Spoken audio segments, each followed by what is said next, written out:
জন্মদিনে যে বইটা আমি গিফট করেছিলাম সোনাকে, সেটা নিয়ে সোনা বেশ এক্সাইটেড। আজকে সন্ধ্যাবেলা নিজেই বইটা খুলে বসলো, যদিও কালকে আমি ওই বইটা নিয়ে একটু বসিয়েছিলাম, ছবিগুলো দেখাচ্ছিলাম। তবে যেখান থেকে এই বইটা কিনেছি বন্ধুরা, সাউথ সিটি মলের সেই কাউন্টারটায় খুব একটা একদম ছোট বাচ্চাদের বই ছিল না। 2 বছরের ছোট বাচ্চাদের বই সে সমস্ত জায়গায় একটু কমই পাওয়া যায়। তার কারণে যেটা আমার প্রফিটেবল মনে হয়েছিল আমি সেটাই নিয়েছিলাম। কালকে যখন সোনাকে নিয়ে বসেছিলাম এই বইটা পড়াতে, তখন কোথাও না কোথাও আমার মনে হচ্ছিল আর একটু ইজি বই, আর একটু বড় ছবিওয়ালা বই হলে ভালো হতো। কিন্তু তখন কেন জানি না মনে হলো এই বইটাই ওর জন্য সুটেবল। আসলে সোনা যখন ঘুমাতে যায়, ও অনেক সময় আমার কোলে বসে স্টোরি শুনতে চায়। ওকে নানান রকমের বানিয়ে বানিয়ে গল্প বলি, তো এই ধরনের গল্প ওকে বললে এটা একটা ক্যারেক্টার বিল্ডিং স্টোরি বুক, তো সেটা থেকে বাচ্চারা অনেক কিছু শেখে আর ওরও ভালো লাগবে, আর নতুন নতুন গল্পও শুনতে পারবে। সেই ভেবেই বইটা কিনেছিলাম। তো আজকে ওকে নিয়ে একটু বইটা নিয়ে বসেছিলাম, অনেকক্ষণ বসেছিলাম।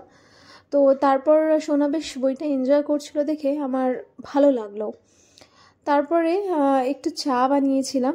এই যে বাদিকের কাপটা, যেটাতে লেখা আছে হ্যাপিনেস ইজ, তো এখানে না হাজব্যান্ডটা এরকম সোফায় চুপ করে বসে আছে আর মহিলাটা বলে যাচ্ছে। এই কনসেপ্টটা আমার বেশ লেগেছিল। এটাও আমি সাউথ সিটি থেকেই নিয়েছিলাম, কিন্তু বেশ অনেক দিন আগে। তো এই কাপেই ইন্দার চা খায়, আর বাড়ির প্রত্যেকটা কাপ আমার কেনা। বেশ গুছিয়ে গুছিয়ে সবার জন্য টুকটাক টুকটাক করে আমি কাপ কিনে থাকি, আর কাপ কেনাটা আমার একটা প্যাশন। আমি প্রায় প্রায় সময় কাপ কিনি। বাবা আজকে অফিস থেকে আসার সময় সিঙ্গাড়া নিয়ে এসেছিলো। আমরা সকলে সিঙ্গাড়া খেতে ভালোবাসি, তবে খুব বেশি পরিমাণে সিঙ্গাড়া খেলে আবার অ্যাসিডিটি হয় জন্য ওই অল্প অল্প দুটো করে সিঙ্গাড়া চায়ের সাথে নিয়ে বসেছিলাম। তো এখন তো সোনা টুকটাক সবই খেতে পারে, যার কারণে আমি যে খাবারটাই নিয়ে বসি না কেন সবার আগে বাইট সোনাই দেয়। তো একবার আমারটা খাচ্ছে, একবার ওর পাপারটা খাচ্ছে। আর এই সময়টা আমাদের তিনজনের জন্য খুব স্পেশাল, জানেন তো।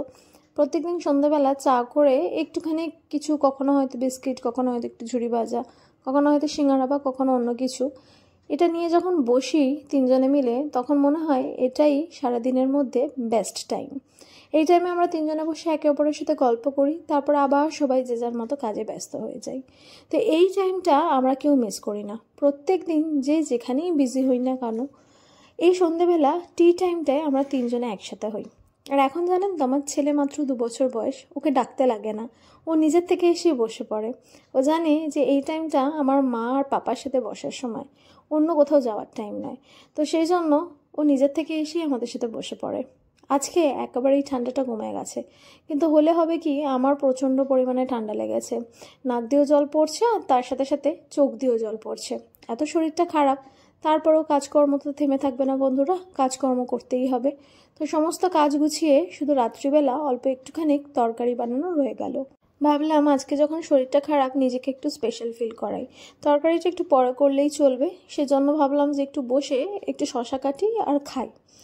এই শশাটা কিন্তু আমি ছুরি দিয়েই কাটছি বন্ধুরা। ওই শশা ছোলার যে ছুলনিগুলো থাকে সেগুলো আমি ইউজ করি না খুব একটা, খুব কম ইউজ করি। আমি যখন বিয়ে হওয়ার পর পাঞ্জাবে গেছিলাম, সেখানে কিন্তু ছুলনি একেবারে ইউজ করা হতো না। এই ছুরি দিয়ে কিন্তু সমস্ত রকম সবজির ছাল বেশ সুন্দর করে ছাড়িয়ে ফেলা হতো।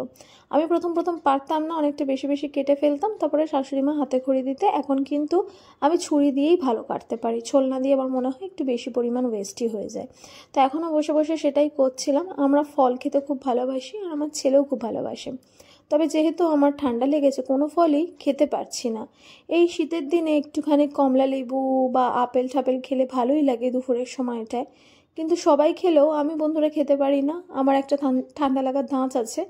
প্রত্যেকবার শীতকালে এই ডিসেম্বর মাস থেকে আমার ঠান্ডা লাগা শুরু হয়, সেটা এক্সটেন্ড হয় ফেব্রুয়ারি অবধি। তারপর আর যেরম যেরম গরম আসতে থাকে, তখন আমার শরীরটা একটু আগের থেকে বেটার লাগে এবং ধীরে ধীরে আমি ঠিক হই। শশা আমার ফেভারিট ফলের মধ্যে একটা, যদিও শশাকে কিন্তু সবজি মানা হয় এবং অনেকেই আছেন যারা শশার তরকারি খান, তবে আমরা তার মধ্যে নই। আমরা জীবনে কোনো দিনও শশার তরকারি খাইনি, তবে শুনেছি যারা খায় খেতে নাকি বেশ ভালোই হয়।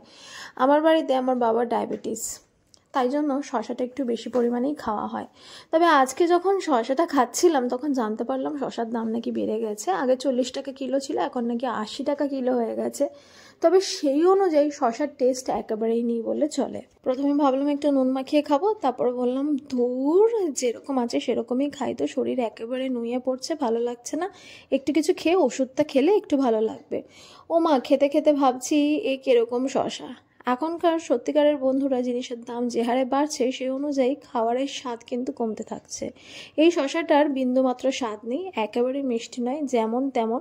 খেতে তখন আর ভালোও লাগছিল না, কিন্তু কেটেছি যখন খেলাম। মা তারপরে দেখলাম কিছুক্ষণ পর ইন্দার এলো, তো ওকে একটু টেস্ট করালাম, মাকেও একটু টেস্ট করালাম। সবাই বললো হ্যাঁ শশাটার তো কোনো স্বাদ নেই। বাবাকেও বললাম যে বাবা দাম এত নিয়েছে কিন্তু শশাটার কিন্তু একেবারে টেস্ট নেই, আমার একদম ভালো লাগেনি। তো কিছু করার নেই বন্ধুরা, এখন যা অবস্থা তাতে করে এরকমভাবেই চলতে হবে এবং নিজেদের জীবনযাপন করতে হবে। আমরা মধ্যবিত্ত ফ্যামিলি থেকে বিলং করি, তো খুব বেশি আশা আকাঙ্ক্ষা না রাখাই ভালো। ঠিক যেরকমভাবে জীবন চলছে সেরকমভাবেই চালাতে হবে। তো যাই হোক, অনেকক্ষণ খাওয়ার পর তখন ইন্দার বললো যে তুই এত কমপ্লেন করছিস যখন আমাকে একটুখানি দে, একটুখানি খেয়ে দেখি কীরকম। তারপরে যাই হোক ওকে এক কুচি দিলাম। খাওয়ার পর ইন্দারের রিয়াকশানটা একটু দেখুন বন্ধুরা। আমি বললাম তুমি একটু রিয়াকশান দাও, দেখি কীরকম তোমার লাগছে। তখন সে মুখটা বারবারই এরকম করছিল। যাই হোক, আজকে আমার শরীরটাও খুব একটা ভালো নেই, সেজন্য খুব বেশি লেট না করে আর কি শুয়ে পড়েছিলাম। তো দেখা হচ্ছে পরের একটা ব্লগে। টিল দেন সকলে ভালো থাকবেন, আজকের মতো বাই বাই।